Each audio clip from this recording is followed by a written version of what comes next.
Staff तो अपनी औकात में रहे।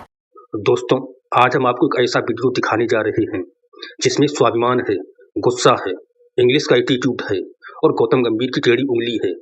और जब गौतम गंभीर की उंगली टेढ़ी होती है ना भाई साहब, तो न सिर्फ दूध निकलता है बल्कि पिच क्यूरेटर की नौकरी भी जाती हुई दिखती है।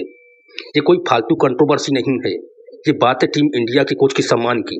और भाई साहब, इंग्लैंड वाले जब भी मुंह खोलते हैं लगता है जैसे वो आज भी 1947 में फंसे हुए हैं। और इस बार तो उन्होंने गलती ही गलती कर दी, सीधे गौतम गंभीर से पंगा ले लिया। अबे कोई होश में है? बहुत बढ़िया फोटो डाला है यही क्यूरेटर और ब्रेंडन मैकलम 2023 का एशेस का पिच पे खड़े हुए 2 दिन पहले का है, मतलब मैच से 2 दिन पहले का वो फोटो निकाला है उस वक्त का। अभी तो 2 दिन पहले गए थे ना गौतम गंभीर, कोचेज वहां पे जाके बात कर रहे थे। आप कैसे कह सकते कि यार पिच से दूर हट के बात करो, ये समझ में नहीं आया। मतलब इंग्लैंड का कोच जा सकता है, इंडिया का कोच नहीं जा सकता है। मतलब अभी भी हम ना वो 1947 वाले जमाने में रह रहे, ऐसा महसूस हो रहा है। Absolutely not gonna accept it, बिल्कुल एक्सेप्ट नहीं करेंगे भाई। तो अब आप अपने हिसाब से जो भी फैंस हैं आप डिसाइड करिए आपको क्या लगता है। हर इंसान का एक अपना व्यू रहता है। यार मैं तो एक्सेप्ट नहीं करूंगा ये चीज़। और कि आप अपनी मनमानी करिए। यार पिच नहीं देखने जाएंगे तो कैसे चलेगा? पिच देख के तो आप प्लानिंग करते, सही गलत वो आपकी बात हो सकती है। भाई गौतम गंभीर ने पिच क्रिएटर की तरक्की रोक दी तरक्की कैंसिल कर दी भाई लोगों। पिच क्रिएटर 2.5 मीटर दूर खड़े हो जाओ ना विरांट, ये वाला करना था यार। You stop it, you don't tell us what we need to do, okay. भाई एक बार गौती ओपी कर दो यार चैट में, यार मजा आ गया यार भाई। अच्छा, कुछ लोगों की इसमें भी जली हुई है, आता हूं मैं उन लोगों के भी ऊपर आता हूं। यार तुम लोगों की ना पर्सनल हेट है मुझे लग रहा गौती से। मेरे को भी देखो भाई, जहां क्रिटिसाइज करना होता है वहां करते हैं, जहां तारीफ होती है वहां करनी चाहिए। गौतम गंभीर ने कहा भाई लोगों, you stop it, you don't tell us what we need to do, you don't tell us what we need to do, okay okay, you don't need to tell us. लगा ही रहा भाई, यूं धमका के उसको। और फिर वो ग्लव से पहन रखे थे, फिर यूं खड़ा हो गया। फिर वो सुधांशु अपना कोटक साहब से बात कर रहा था, वो जो लंबा सा आदमी है पिलपिला सा भाई अपना, ठीक है। फिर गौती यूं देख रहा उसको, मानेगा कि नहीं मानेगा? फिर तो चला गया नहीं तो अभी तक उस तरीके से। आगे कहा गौती ने, you don't tell any of my sport what we need to do. भाई देखो एक बात तो माननी पड़ेगी तुम लोगों को, गौतम गंभीर अपनी टीम के लिए भाई लोगों लड़ झगड़ जाता है यार। आप देखिए मंकी गेट हुआ, हरभजन की और एंड्रू साइमंस की लड़ाई हुई, पर्थ में भारत जीत गया। याद है इंग्लैंड में जब राहुल द्रविड़ वो कॉन्ट्रैक्ट्स का इशू हुआ था, टीम एकदम से इकट्ठी हो गई और जीत का जुनून कहीं ना कहीं भारतीय झंडे की तरह हार का मतलब ख्याल भी नहीं आता। और यहां पे भी अब ऐसी कहीं ना कहीं वर्बल डिंग डोंग हो रही। ये छुटपुट घटनाएं नहीं है, वो क्रॉलिंग वाली बात, फिर वो हैंडशेक जो अपमान वाली बात बेन स्टोक्स के साथ हुई। मुझे लगता है कि भारतीय टीम यहां कहते हैं कि तलवार का घाव भर जाता है लेकिन अपमान का घाव नासूर बन के रिश्ता रहता है। मुझे लगता है भारतीय टीम एकजुट एकमुठ होकर संगठन बन के हर आघात का जवाब देने के लिए तैयार है। तो शुरुआत होती है एक बेहद मासूम सी तस्वीर से। गौतम गंभीर पिच के आसपास टहल रहे हैं। भाई ने स्टड नहीं पहना, रबर शू पहने हैं, एकदम जैसे स्कूल में प्रैक्टिकल के दिन वाले बायोलॉजी टीचर।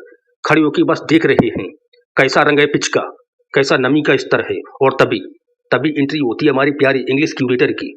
भाई कहता है, sir please move 2.5 metres away from the pitch. अबे वो चाय पत्ती के व्यापारी, तू कौन होता है हमारे कोच को हड़काने वाला? गौतम गंभीर ने कोई लंबी स्पीच नहीं दी, उन्होंने बस उंगली उठाई और कहा, भाई अपनी औकात में रहो। ये 1947 नहीं है, ये स्वतंत्र भारत है। हम तुम्हारे बाप के नौकर नहीं हैं। ये लाइन सुनते ही मैं तो कुर्सी से कूद के खड़ा हो गया यार। गूज बम्स वाले मोमेंट थे भाई। अब क्यूरेटर साहब का तो पसीना ही छूट गया। उनको लगा था कि कोई टीम इंडिया का प्यारा सा कोच होगा, हाथ जोड़कर कहेगा सॉरी सर, नेक्स्ट टाइम नहीं होगा। पर नहीं, यहाँ तो गंभीर निकली गजब की स्वाभिमानी। भाई बोली, तू है कौन? तू ग्राउंड स्टाफ है बस। और भाई उस वक्त तो मुझे लगा जैसे मिर्जापुर के कालीन भैया और मुन्ना की बातचीत चल रही हो और इंग्लिश वाला बेचारा ऐसे देख रहा था जैसे कोई डागी कार के नीचे आ गया हो और अब देख रहा है कि पीछे से ट्रक आ रहा है। अब बात बढ़ चुकी थी। ग्राउंड्समैन भागा कोटक साहब के पास। भाई कहने लगा, सर सीरियस प्रॉब्लम हो गई है, सीरियस प्रॉब्लम।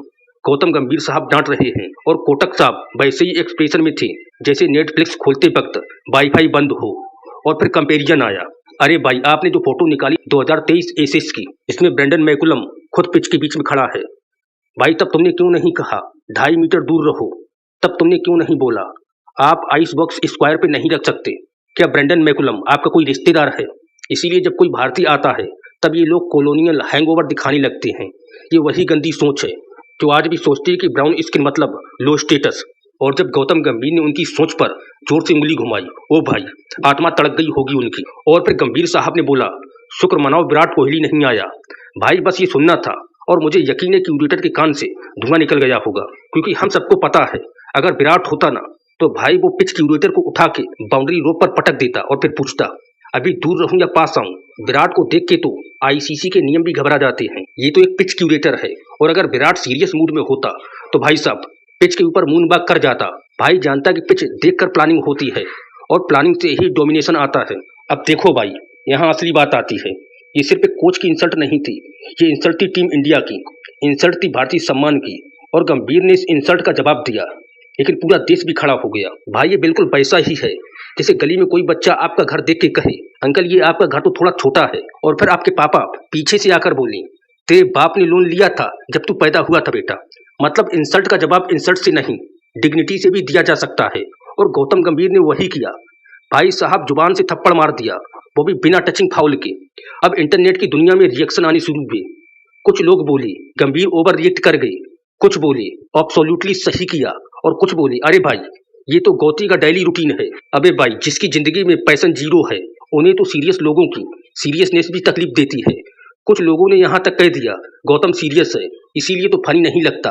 अबे ओ कजन ऑफ कॉन्स्टिपेशन, तू सीरियस सिचुएशन में कॉमेडी ढूंढ रहा है। गौतम गंभीर उस कोच की तरह है जो अपने लड़कों के लिए पूरी टीम को अपनी माँ की कसम खिला दे। भाई बात यही नहीं रुकी, पूरी टीम इंडिया को लग गया कि इंसल्ट हो गई है, और जैसे ही टीम एकजुट होती है ना भाई फिर तो जीत बस समय की होती है। ये वही यूनिटी है जो मंकी गेट में दिखी थी जब साइमंड्स और भज्जी में झगड़ा हुआ था। ये वही यूनिटी है जो राहुल द्रविड़ के लिए दिखी थी कंटेस्ट के वक्त, और आज भी वही दिख रही है। भाई जब इंसल्ट पर्सनल हो जाती है तब परफॉर्मेंस नेशनल हो जाती है। और अब अगर इंग्लैंड को लगता है कि भारतीय टीम चुप बैठने वाली है तो भाई अपनी थर्मल बियर निकाल लो, क्योंकि गर्मी बहुत बढ़ने वाली है।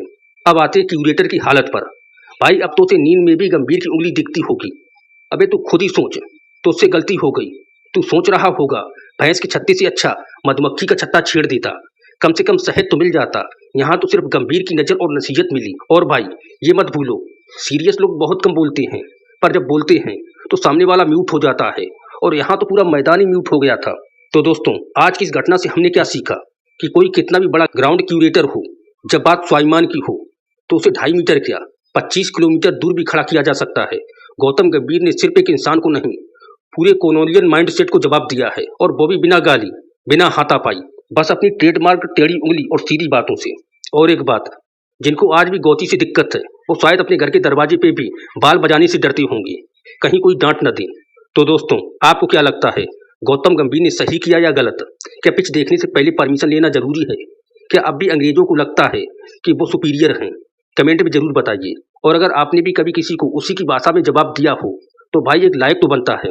शेयर करो इस वीडियो को हर उस दोस्त के पास जो सेल्फ रिस्पेक्ट को सबसे ऊपर रखता है, और सब्सक्राइब करना मत भूलो, क्योंकि यहाँ बात होगी आंख में आंख डाल के, और उंगली भी वहीं घुमाई जाएगी जहां दर्द हो। मिलते हैं अगले वीडियो में, तब तक के लिए जय हिंद जय भारत।